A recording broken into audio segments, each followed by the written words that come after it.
I believe, and I learned very young. From parents? From my parents, absolutely. That you don't try to build a wall. You don't set out to build a wall. You don't say, I'm gonna build the biggest, baddest, greatest wall that's ever been built. You don't start there. You say, I'm gonna lay this brick as perfectly as a brick can be laid. There will not be one brick on the face of the earth that's going to be laid better than this brick that I'm going to lay in this next 10 minutes. And you do that every single day. And soon you have a wall. And soon you have a wall. And I think psychologically, the advantage that gives me over a lot of people that I have been in competition with in different situations is it's difficult to take the first step when you look how big the task is. The task is never huge to me. It's always one brick. Me too. I mean, it is amazing. What's going on, everybody?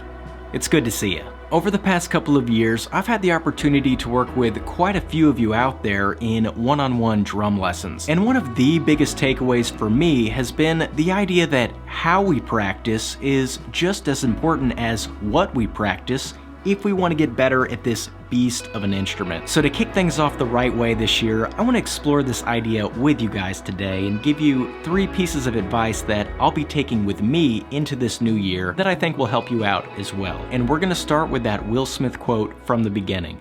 Lay a brick, don't build a wall. This is something that we're all dealing with in this age of the internet. There are just so many lessons and resources out there that it can be difficult to know where to start and what to focus on. So we all kind of bounce around day to day, working on one thing to the next, but because we're moving through so many things so quickly, we're not giving the material at hand enough time to settle in. So we end up having a bunch of random things that we can kind of pull off, but it all sounds a bit half-baked. How do we remedy this? We lay one brick at a time and focus on placing that brick as perfectly as possible so we have a solid foundation to work from. For example, say we want to work on a groove that's a bit out of our reach. We'll use the halftime shuffle as our example. This is one of those grooves that drummers obsess over because it's pretty tricky to pull off. And I found through working with a bunch of drummers that the main reason they struggle with this beat is that they're trying to build a wall and tackle the whole thing all at once, rather than putting it together one brick at a time. So we begin by first figuring out the mechanics of that little broken triplet pattern. And this first step might take quite a while because it takes a blend of different hand techniques like the molar stroke and the push-pull technique to really make it happen. But that is the beauty of breaking things down. You zero right in on where the problem areas lie. Whereas if we just dove straight in and fought our way through this groove, we might have never realized that it was just the hi-hat part that was screwing up the entire thing. So we take our time and get that technique dialed in, and when it starts to feel comfortable, we can lay our next brick. Let's try adding in the ghost notes. As you're adding the ghost notes in, pay close attention to how they affect what's already happening on the hi-hats. Initially, there'll be a bit of interference between the hands as our independence starts to take shape. But if we give it the time it deserves, we can get each hand working together and using smooth circular motions. Okay, let's lay our next brick. Let's add in the backbeats. Right on, now we've got the hands working. It's time to add in the kick.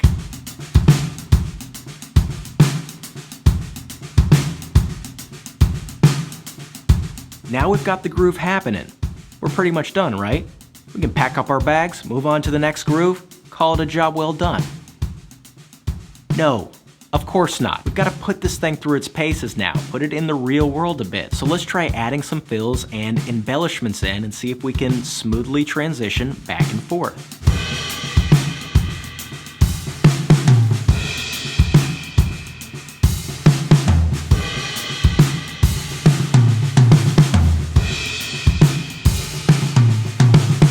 Now, at a certain point after working on this thing, maybe days, weeks, or even months down the road, you're going to be able to really live inside this feel. You'll be able to throw in fills and embellishments, and build it up and phrase with it, and that's when you know that you've truly mastered it. When it feels kind of easy to just play with, that's when you're done. This is a far better approach than learning 10 grooves one day and another 10 another day and not really nailing any of them because you're just rushing through everything. So this year, let's lay those bricks and not kid ourselves into thinking we can quickly build a wall.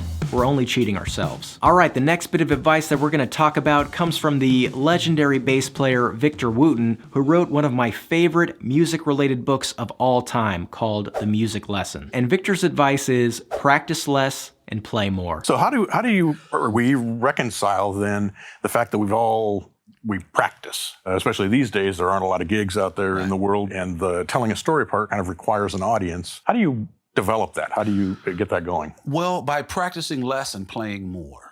Mm-hmm. Okay, if you wanted to practice swimming, you'd get in the pool. You'd swim. So you're actually swimming. You're not moving your arms a few times and then stopping. You know, like we play and we stop. You're not just working on one arm. You know, you might do that a little bit on the weight machine, a little bit, but then you swim a lot. Mm-hmm. So basically what we need to do is play more. Even if it's you by yourself, play more than you practice. What Victor's touching on here can be a little controversial. It certainly runs counter to what a lot of teachers would advise. But think about it. He's not saying don't practice. He's saying that there's a balance between practicing and playing that we need to appreciate. And I think we can all admit that at times we spend way too much time in practice land and not nearly enough time experimenting with and playing with the ideas that we're working on. So over time we'll work on a bunch of stuff, but none of it seems to work its way into our playing. So how do we strike that balance between practicing and playing? We put things in a musical context after we practice them. We don't save all of our playing time for the end of our practice sessions like it's some kind of reward. We instead flow back and forth between practicing and playing throughout our sessions. For example, one of my favorite things to work on with my students is groove. And one of the key areas I like to look at first is their bass drum playing, because the bass drum is the foundation for the vast majority of the beats we play. So we start by laying bricks, and getting to the fundamentals of technique. We go over the heel up technique versus heel down. We talk about burying the beater versus bouncing the beater. And we talk about using the slide technique to get fast doubles. Then we move on to that next brick and work on incorporating those techniques into some basic patterns.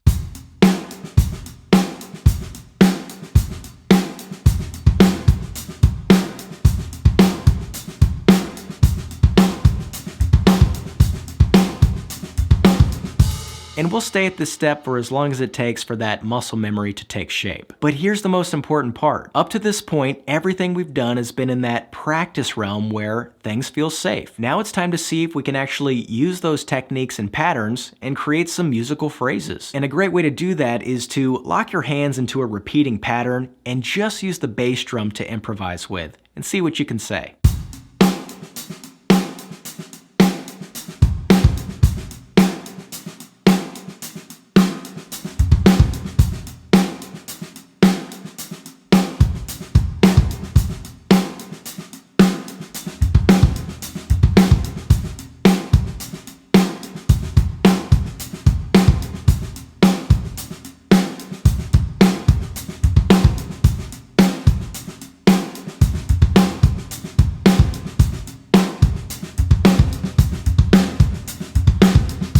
This might feel a little bit strange at first, and it might not sound all that great initially, but give it time. And day by day, as you continue to go back and forth between practicing and playing, you'll start to see some real progress. You're gonna find that the more you play with what you're practicing, the more what you're practicing is gonna show up in your playing. Okay, we've got one more bit of advice to talk about, and it comes from the famous jazz pianist Kenny Werner, who wrote another one of my favorite music-related books called Effortless Mastery, where he dives into topics like this. Learn to play what is within your control. You mean inconsistency as to when you're in the zone, so to speak? Just being in control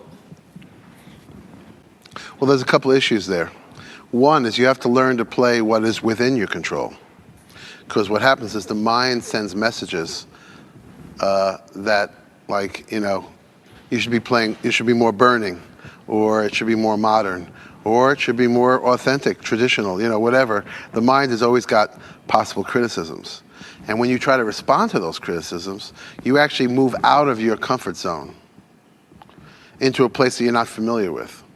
You see, because that's sort of the ego. The ego wants you, or we'll just use that as the word. The ego wants you to go for things that you haven't practiced and shouldn't be there anyway. So what you have to learn to do is play within it's very hard when you're in school because you're always learning new things. So you get into a sort of a diseased state of mind where anything you play with easily can't be worth much. You know, because people are so busy trying to learn new things that the stuff that you already own, oh, well, that's nothing. It's this stuff, I got to learn this stuff, you know? And yet performance is always about playing well within that comfort zone. See, because you want what you play to resonate.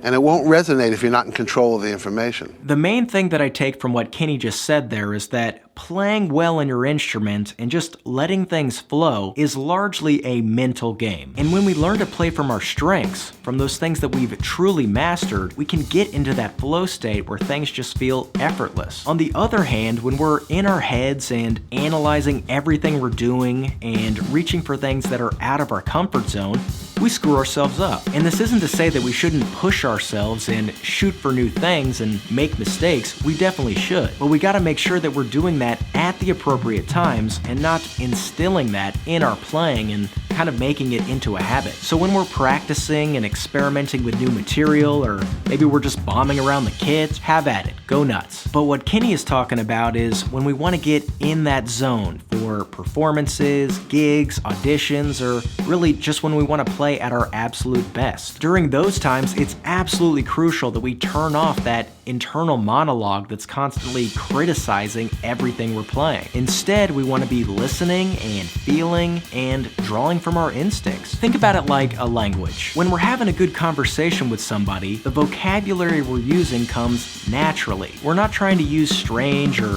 big words that we've never used before because that would derail the flow of what we're trying to say. The same thing goes for our drumming. And hey, maybe we don't have a ton of different things mastered on the drum set yet, but that doesn't mean that you can't do a lot with the little bit of things that you do have mastered. For me these days, I'm just committed to the meat and potatoes approach to drumming. I'm not trying to cure cancer when I play, I just want to hold down the time and the feel and be listenable. So when I improvise and try to get into that flow state, it's all pretty straightforward because that's what I'm comfortable with. And I'm cool with that. And yes, over time, I do want to add more to my vocabulary, and I'm constantly practicing things to try to bring them into that comfort zone. But I do find a lot of value in being able to take the few things that I do well and use them in a wide variety of ways and adapt to a lot of different musical situations. So the question is, what's within your comfort zone that you can use to express yourself on the drums today? Don't put it off any longer. See what you can do today. And don't beat yourself up if it isn't all that great today. Just taking that first step is a success in and of itself. And tomorrow when you sit back down at those drums to try to get a little bit better, I hope that you take these 3 pieces of advice to heart. Lay a brick, don't build a wall. Practice less and play more, and learn to play what is within your control. Alright, that's gonna do it for this one, everybody. I really hope that you enjoyed it. I'll leave the links for those clips with Will, Victor, and Kenny in the description box if you want to watch them in their entirety, and I'll leave the links for those 2 books I mentioned as well. Thanks so much for watching, everybody. I really appreciate it, and I'm really looking forward to doing more drumming with you all this year. I will see you all next time. You take it easy. Bye-bye.